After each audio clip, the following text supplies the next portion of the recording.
আল্লাহ পাক রব্বুল আলামিন আমাদের আল্লাহ পাক মাফ করে দিলেন, কিন্তু ভাইয়ার আমার এখানে আল্লাহ মাফ করে দিলেন, আমাদেরকে আল্লাহ মাফ করে দিবেন, ঠিক কিনা? এখন বলেন আপনারা, এখানে আমরা আশা বসা লাভ আছে না নাই? আছে।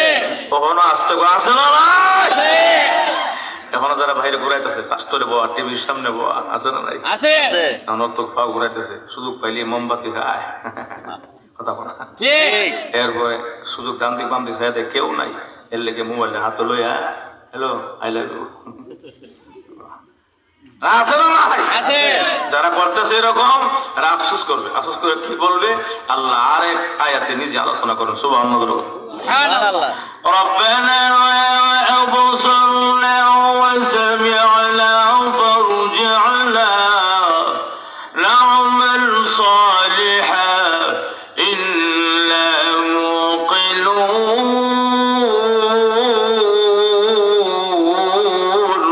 আল্লাহু আকবার। প্রভু এখন চৌকে দেখতেছে বাউনি কবরস্থানে কি যে আযাব আরম্ভ হয়ে গেছে, এখন কান দিয়ে শুনতেছি আল্লাহ আমাকে আবার বাউনি কবরস্থান পাঠাইয়া দাও।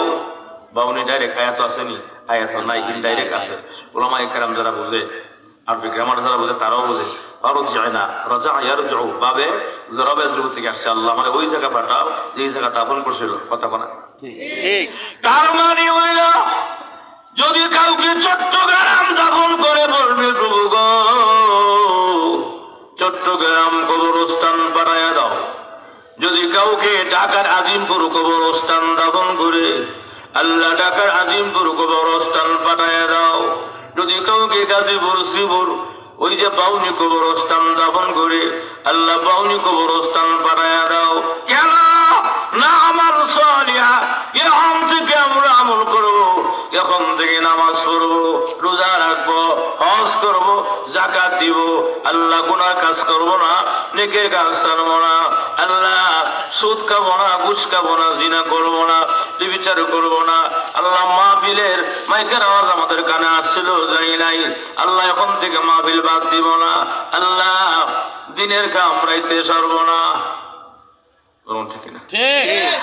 আল্লাহ এখন থেকে বাজানো ডিজিটাল পাল্লা দিয়ে 1 কেজির মধ্যে 25 গ্রাম কম দিব না, কথা বুঝা লেছি। আল্লাহ কবর আয় দেখছি যে পিঠা আরম্ভ হয়েছে, মেশকাতে হাদিস মধ্যে আমি সেদিন পড়াইছি, যখন পাপিষ্ট কবরে যাবে ফেরেশতারা লোহার হাতুড়ি দিয়ে এমন পিঠা দিব, কেউ সালাম তো আসেনি, ঠিক আছে না হাদিস ভাই আমার, এমন পিঠা দিব, এর লেগে